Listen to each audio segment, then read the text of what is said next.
Hello ভ্রমণ প্রেমীরা, ভ্রমণ বিষয়ক আজকের এই ব্র্যান্ড নিউ ভিডিওতে আপনাদের সবাইকে স্বাগতম। আমি যেখানে দাঁড়িয়ে রয়েছি আমার হোটেল থেকে, আমার হোটেলের ব্যালকনি থেকে এই যে সাগর দেখা যাচ্ছে, পাথায়া বিচ দেখা যাচ্ছে। প্রথমে আমি যদি আমার রুমের ভিতরের দৃশ্যটি দেখানোর চেষ্টা করি, এটা হচ্ছে আপনার ব্যালকনি থেকে রুমের ভিতরে প্রবেশের দরজা। রুমটা ছোট, গোছালো, সিমসাম একদম। এখানে আরেকটি জানালা রয়েছে, আর একটি ফ্রিজ, এসি, একটি আলমারি, এই আর কি। আর ওয়াশরুমের অবস্থা ভালো। ওয়াশরুম একটা হাই কমোড, বেসিন, আর এখানে হচ্ছে গোসলের স্থান, আর একটা টিভি আছে। এখন আমরা বের হয়ে যাব, ঠিক আছে? ওইখানে গিয়ে দেখা হবে, চলেন তাহলে। পাথায়াতে আমাদের প্রথম দিনটাই নষ্ট হয়ে গেল। গুড়ি গুড়ি বৃষ্টি, রুম থেকে বের হয়েছিলাম, কিন্তু বের হয়ে এখন আর কোথাও যেতে পারতেছি না।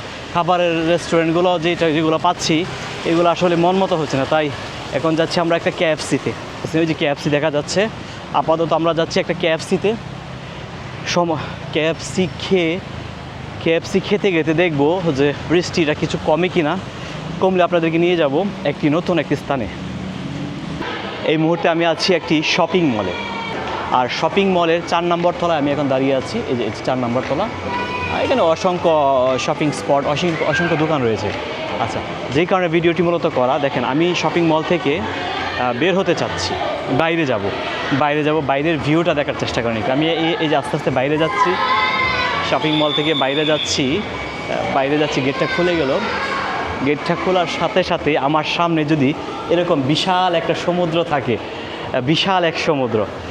আমি শপিং মল থেকে মাত্র বের হচ্ছি আর আমার সামনে হচ্ছে বিশাল সমুদ্র। কেমন দৃশ্যটা? আসলে আমাদের দেশে এরকম একটা শপিং মল থাকলে ভালোই হতো।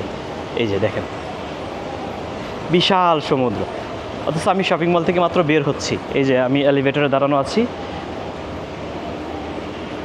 একদম সমুদ্রের ঠিক কিনারায় এই শপিং মলটি অবস্থিত। লোকেশনটা অস্থির একটা লোকেশন।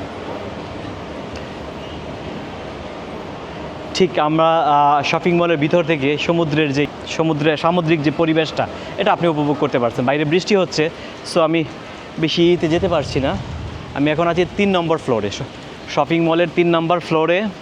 আর এখান থেকে শপিং মলের বারান্দা থেকে আপনি পুরো পাথায়া সিটির যে সমুদ্রের যে ইয়েটা উপভোগ করার মতো একটা দৃশ্য আপনি উপভোগ করতে পারবেন। দেখেন, শপিং মলের বাইরে বৃষ্টি হচ্ছে, আমি ভিজে যাচ্ছি। আমি ভিতরে যাব, একটা কেএফসি খুঁজতেছি আমরা খাওয়ার জন্য, বাট আমরা ভিজে যাচ্ছি। এই যে বৃষ্টি শুরু হয়েছে, বৃষ্টি থামার নাম নাই।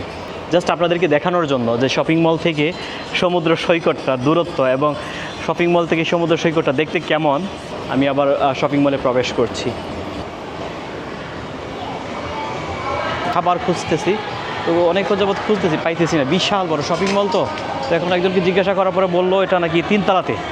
আমরা এই মুহূর্তে 4 তলায় ছিলাম, তো 1 তলা নিচে যাচ্ছি, দেখি পাই কিনা। ক্ষুধা অনেক বেশি পাইছে, অনেক সময় হয়ে গেছে, তো এখনও পর্যন্ত আমরা কিছু খাইনি। এখানে একটা ইলেকট্রিকের শপ দেখা যাচ্ছে, পাওয়ার বাই, যেটার নাম পাওয়ার বাই। আচ্ছা, যদি একটা ফোন দেখায় আপনাকে, এখানে একটা phone Samsung A266, hello 266 Samsung A26 5G। এটার প্রাইস দেখাচ্ছে আপনার 9,999, মানে 10,000 বাত। 10,000 বাত আসছে বাংলা টাকায় প্রায় 37,000 টাকা বা 36,000 টাকা। এখন 36,000 টাকায় বাংলাদেশে এটার প্রাইস কত আমি জানি না, আপনারা একটু কম্পেয়ার করে মিলিয়ে। থাইল্যান্ডে ইলেকট্রিক প্রোডাক্টের প্রাইস কেমন, এটা বাংলাদেশের সাথে আপনারা মিলিয়ে নিতে পারবেন। আমরা অনেকক্ষণ যাবৎ কেএফসির একটি আউটলেট খুঁজছি কিছু খাবার জন্য, কারণ অনেক হয়ে গেছে, আর আমাদের পেটের মধ্যে প্রচণ্ড ক্ষুধা। এখনও কিছু খাই নাই, কিন্তু ওইটা পাচ্ছি না। অসংখ্য রেস্টুরেন্ট আছে আশেপাশে, অসংখ্য, বাট সব খাবার তো আর আমাদের পছন্দ হয় না। আমরা এখানে আসার পর থেকে মূলত কেএফসির উপরই ডিপেন্ড করে এক কথায় বেঁচে আছি। দেখেন, এখানে অসংখ্য খাবার আছে। এখানে রুটি, বিভিন্ন ধরনের কেক, রুটি আইটেমগুলো আছে। এগুলা খেয়ে তো আর এটা কি আলো নাকি? এই পিৎজাটার প্রাইস হচ্ছে আপনার 290 টাকা। অসংখ্য ফল আছে এখানে, আচ্ছা, এখন তো আমাদের এখানে আমের সিজন, দেখি তো আমের প্রাইসটা কি। 1 কেজি 79, মানে 80 টাকা। এই সুন্দর আমগুলা 1 কেজি হচ্ছে এখন 80 টাকা। অসংখ্য ফলের দোকান, অসংখ্য রেস্টুরেন্ট। ও, অবশেষে KFC পেয়ে গেলাম। এই যে KFC। তো আমরা KFCতে ঢুকে গেলাম। ঢুকে যাওয়ার পর প্রথমে আপনাকে এই যে একটা ডিসপ্লে দেখা যাবে, এখান থেকে আপনার খাবার অর্ডার করতে হবে। তো আমি প্রথমে ভাষা সিলেক্ট করে নিচ্ছি, ইংলিশ। আমার যেটা ভাষা, আমরা বসে খাবো তাই না, ডাইনিং। এখান থেকে খাবার সিলেক্ট করার অপশন আছে। আপনি রাইস জাতীয় না, খুবই সীমিত। আচ্ছা, আমারকে যদি বলেন এটা এটা হচ্ছে 2 পিস, সাথে হচ্ছে ফ্রেঞ্চ ফ্রাইস আর হচ্ছে ড্রিঙ্কস। হ্যাঁ, আমি এটা নিব। হ্যাঁ, একটু ব্যাকে গিয়ে দেখি আবার। এই যে আমাদের ভিউ চার্ট, এখান থেকে আমি দেখতে পারবো আমি কী কী নিচ্ছি। একটা নিচ্ছি, এটা হচ্ছে 129 টাকা, রাইট? ড্রিঙ্কস তো 2টাতেই আসে। আমাদের টোটাল হচ্ছে 438 বাদ। চেক আউট দিয়ে দিই। হ্যাঁ, আমরা এখন পেমেন্ট করব কার্ডের মাধ্যমে। ধরেন এই যে কার্ডটা টাচ করলাম। হ্যাঁ, এখন পেমেন্ট নিয়ে নিচ্ছে। এই যে আমাদেরকে স্লিপ দিয়ে দিচ্ছে। ডাইনিং তো হয়েই গেল। এখন আমরা একটা সুন্দর একটা টেবিল দেখে বসে পড়বো, আর ভাই নিয়ে আসবে আমাদের খাবারগুলা। আর এই যে এখান থেকে আমরা ইচ্ছা করলে পেপসি নিতে পারবো। আমাদের যতটুকু পেপসি প্রয়োজন, যতবার প্রয়োজন ওরা গ্লাস দিবে, আমরা নিতে পারবো। আর এখানে হচ্ছে সস, এখান থেকে সস নিতে পারবো। মোটামুটি এই প্লেসটাই খালি আছে, আমরা এখানে বসি। অর্ডার হয়ে গেছে, পেমেন্ট হয়ে গেছে। এখন শুধু আমাদের সিরিয়াল অনুযায়ী আমাদের খাবারগুলো আমাদেরকে দিয়ে দিবে। এই হচ্ছে সিস্টেম। এখান থেকে পেপসি, কোকাকোলা, মেরিন্ডা, যার যেটা পছন্দ যতক্ষণ ইচ্ছে নিতে পারবেন।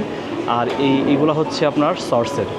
এখান থেকে আপনি পুশ করে সস নিতে পারবেন। এই যে একজন নিচ্ছে সসের বাটি নিচ্ছে, বাটি নিয়ে এই যে চাপ পুশ করে সস নিচ্ছে। সালমান ভাই খাবার নিয়ে আসছে, উনি খাবারগুলো অলরেডি নিয়ে আসছে। দেখি কী কী নিয়ে আসছে, দেখেন। এগুলো মূলত আমরা অর্ডার করেছিলাম, যেগুলো আর এগুলো নিয়ে আসলো সবগুলো। আর আমাদেরকে এখন দিচ্ছে 2টা খালি গ্লাস, যেটা থেকে আমাদেরকে রিফিল করতে হবে পেপসি, কোকাকোলা, যার যেটা পছন্দ। আর রিফিলটা আমরা করব হচ্ছে ঠিক আমাদের পাশে আছে। আচ্ছা, প্রথমে আমি কিছু আইস নিই। এই যে আইস নিলাম। আইস নেওয়ার পর আমি কোনটা নিব? পেপসি আছে, 7 আপ আছে, পেপসি নিই।